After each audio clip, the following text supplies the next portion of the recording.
Hey guys, and welcome to my channel. In today's episode, we are in Yokohama, which is a city located about 30 minutes away with the train on the south of Tokyo. And this city is really known for having been the city that opened up to the foreign trading in 1859, and because of that, this was actually the place where modern lifestyle in Japan started. And nowadays it's just a beautiful city. It's the most populous city in Japan, and it has a lot of history, and with everything that has to do with Japan, there's always things to discover, so I'm super excited to be here. So without any further ado, let's explore.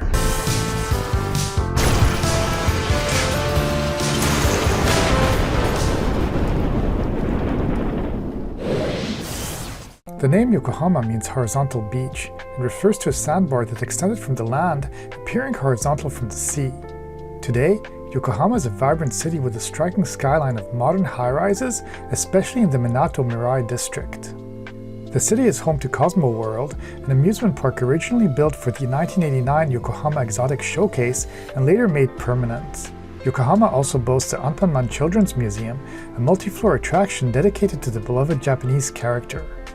While designed for young children, it features a charming bakery on the ground floor selling Anpanman-shaped bread, a delightful treat for visitors. Yokohama, like many other Japanese cities, are lunging the sea, and yes, Yokohama has really beautiful sea views, and there's also a really big port, as I mentioned, and this is really nice to see because, as I said, this is a historical port because it was the one that opened up its international importation of stuff in Japan, and up to this day this is actually still a very important port, and it brings a lot of stuff to Tokyo and Japan, and it's really nice to see all of these boats. And one thing too about this area in Yokohama is the fact that a lot of the tourist attractions are lunging the sea, so it's really cool because when you get to the train station you can simply head towards the sea, walk, lunge it, and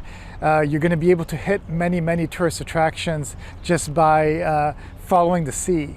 Yokohama's waterfront is a fusion of history and modern vibrancy. As a result, it has become the largest port city and a high-tech industrial hub in the greater Tokyo area and the Kanto region. The Yokohama red brick warehouses, built in the early 20th century for port trade, now host lively festivals. Events like the Yokohama Oktoberfest and Red Brick Jazz Festival fill the air with music, while gourmet food trucks offer international and Japanese delicacies. Overlooking the bay are pathways featuring bustling promenades, scenic piers, and numerous boats sailing the waters.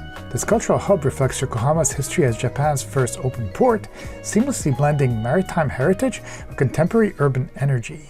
Something that is unmissable in Yokohama is going to the Cup Noodles Museum. Well, simply because if you were a broke student like me or just wanting to have a cheap, simple meal to cook, well, cup noodles was probably part of your childhood and your young adolescence. And yes, it is a Japanese brand, and right here in Yokohama they have a museum, also in Osaka. But yeah, this is actually something that is really fun to see, and it actually became really popular throughout the whole world because cup noodles was invented in 1971 by Nissin Foods, and this has kind of become a sort of staple pretty much everywhere for anybody wanting to have a cheap meal or something easy to do. So yeah, go visit it when you are in Yokohama. Opened in 2011, the museum features 4 stories of exhibitions and attractions. It showcases the evolution of instant noodles through interactive exhibits, including a tunnel of historical cup noodles packaging. Visitors can dine at the Noodles Bazaar, inspired by Momofuku Ando's travels, the inventor of instant noodles. In the workshop, visitors can create personalized cup noodles and even taste their creations. The top floor balcony offers panoramic views of Yokohama's waterfront, making this museum a blend of history, innovation, and culinary exploration. The Cup Noodles Museum in Yokohama is a fascinating tribute to instant ramen's history and innovation. Whenever I go to a new city or place, I always try to find the nicest parks, and right here in Yokohama there's Yamashita Park, which is a really nice waterfront park which lunges the sea, and it's really big too. There's quite a lot of grassy areas where people can have picnics, maybe set up a tent. And then there's also beautiful, beautiful flowers, because you know the Japanese are really, really good and have a nice green thumb, so they're always able to kind of make really nice landscaping and somehow grow just such beautiful, beautiful plants and flowers. But this park actually has a really interesting history, because on September 1st, 1923, there was a really big earthquake right here in Yokohama, which destroyed most of the city. And then they actually used some of the rubble from the destroyed city of the region of Kanai, and they made this park. So it was built in 1930 and officially opened then. And it's honestly a really good way to reuse some of the rubble, and it's still used up to this day. And it's just a nice little place to have a Sunday getaway. Yamashita Park is a scenic gem along Yokohama's waterfront, adorned with statues, vibrant flowers, and charming monuments that enhance its beauty. As a port city, many statues in the park reflect Yokohama's deep international connections, rooted in its history as Japan's first port to open to foreign trade. Visitors enjoy leisurely picnics while taking in expansive views of the sea. The park offers a breathtaking glimpse of the harbor, where numerous boats sail by, showcasing the area's bustling maritime activity. This peaceful oasis captures both the natural beauty and lively energy of the waterfront, making it a perfect spot for relaxation and exploration.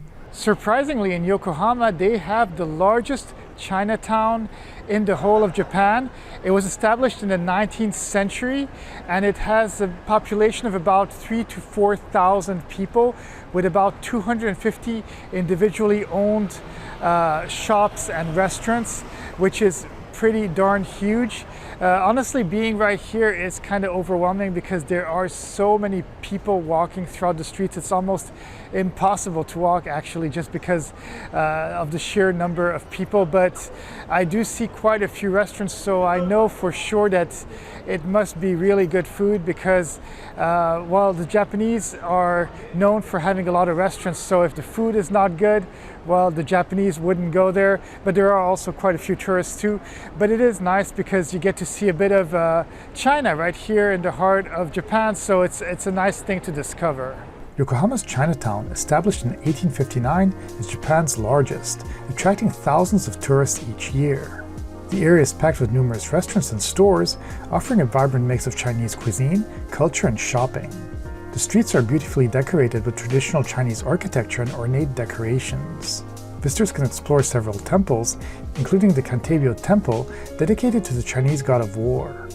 This temple is renowned for its intricate carvings and vibrant colors, making it a stunning example of traditional Chinese craftsmanship. Known for its lively festivals, such as Chinese New Year celebrations, Chinatown remains a dynamic fusion of history and culture.